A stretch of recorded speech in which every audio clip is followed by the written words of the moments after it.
Genesis 3.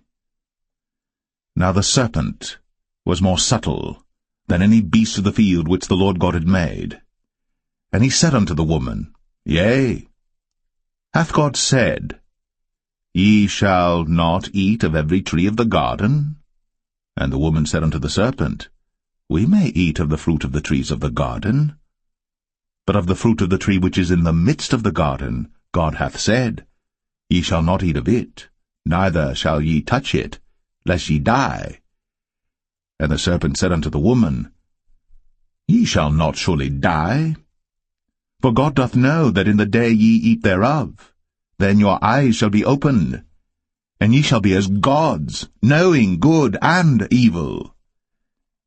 And when the woman saw that the tree was good for food, and that it was pleasant to the eyes, and a tree to be desired to make one wise, she took of the fruit thereof, and did eat, and gave also unto her husband with her, and he did eat. And the eyes of them both were opened, and they knew that they were naked. And they sewed fig leaves together, and made themselves aprons. And they heard the voice of the Lord God walking in the garden in the cool of the day. And Adam and his wife hid themselves from the presence of the Lord God amongst the trees of the garden. And the Lord God called unto Adam, and said unto him, Where art thou?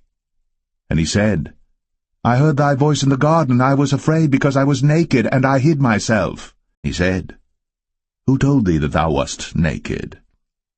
Hast thou eaten of the tree whereof I commanded thee that thou shouldest not eat?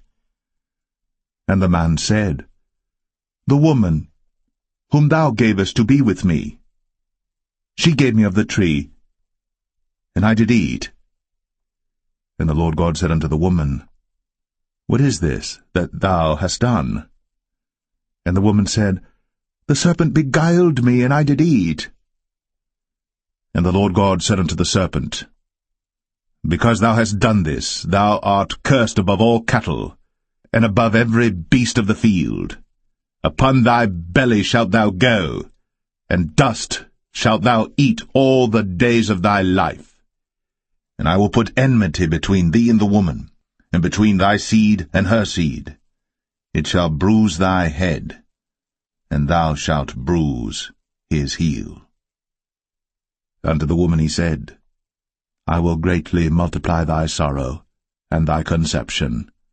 In sorrow thou shalt bring forth children, and thy desire shall be to thy husband, and he shall rule over thee.